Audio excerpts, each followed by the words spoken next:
22 फरवरी 2025 वर्ष का छठवां सामान्य सप्ताह शनिवार। पहला पाठ पेतरुस का पहला पत्र अध्याय 5 पद संख्या 1 से 4। आप लोगों में जो अध्यक्ष हैं उनसे मेरा एक अनुरोध है। मैं भी अध्यक्ष हूँ, मसीह के दुख भोग का साक्षी और भविष्य में प्रकट होने वाली महिमा का सहभागी। आप लोगों को ईश्वर का जो झुंड सौंपा गया उसका चरवाहा बने। ईश्वर की इच्छा के अनुसार उसकी देखभाल करें, लाचारी से नहीं बल्कि खुशी से, गिनवाने लाभ के लिए नहीं बल्कि सेवा भाव से, अपने सौंपे हुए लोगों पर अधिकार जता कर नहीं बल्कि झुंड के लिए आदर्श बनकर। और जिस समय प्रधान चरवाहा प्रकट हो जाएगा, आप लोगों को कभी ना मुरझाने वाली महिमा की माला पहना दी जाएगी। प्रभु की वाणी। ईश्वर को धन्यवाद। संत मत्ती का सुसमाचार अध्याय 16 पद संख्या 13 से 19। ईसा ने कैसरिया फिलिप्पी प्रदेश पहुंचकर अपने शिष्यों से पूछा, मानव पुत्र कौन है? इस विषय में लोग क्या कहते हैं? उन्होंने उत्तर दिया, कुछ लोग कहते हैं यूहन्ना बपतिस्ता, कुछ कहते हैं एलियस और कुछ लोग कहते हैं यिर्मयाह अथवा नबियों में से कोई। इस पर ईसा ने कहा, और तुम क्या कहते हो कि मैं कौन हूँ? सिमोन पेतरुस ने उत्तर दिया, आप मसीह हैं, आप जीवन ईश्वर के पुत्र हैं।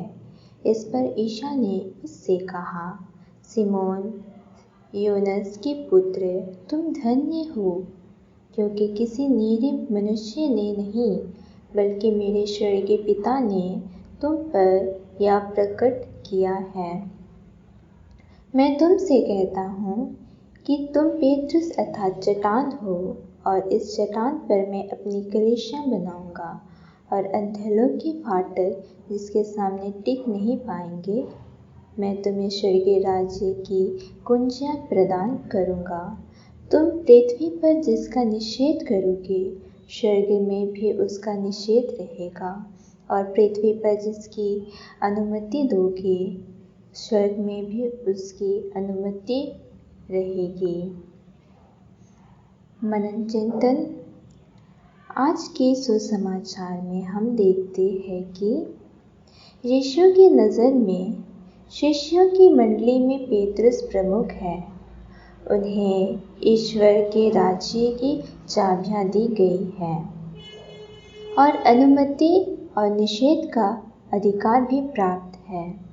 यह अधिकार अन्य प्रेरितों की तुलना में अधिक महत्वपूर्ण तरीके से उन्हें सौंपा गया है। बाइबल से यह स्पष्ट है कि यीशु ने प्रेरित पेतरुस को अपने झुंड के नेता के रूप में एक विशेष स्थान दिया था। सुसमाचारों में प्रेरितों की हर सूची में पेतरुस पहले स्थान पर होते हैं। यीशु की सार्वजनिक सेविकाई के सभी महत्वपूर्ण अवसरों पर पेतरुस उनके साथ थे। जब भी प्रेरितों की प्रतिक्रिया अपेक्षित होती थी, पेतरुस 12 की ओर से प्रतिक्रिया व्यक्त करते थे। यीशु अपेक्षा करते थे कि पेतरुस अपने भाइयों को संभाले। वह शुरुआती कलीसिया में प्रमुख थे। उन्होंने शुरुआती कलीसिया में पहला चमत्कार किया। संत पापा को कैथोलिक कलीसिया में पेतरुस का उत्तराधिकारी माना जाता है और उनकी एक विशेष भूमिका होती है, विशेष रूप से सभी क्रिस्तियों की एकता में हम संत पापा के साथ मिलकर सुसमाचार की घोषणा का कार्य करें।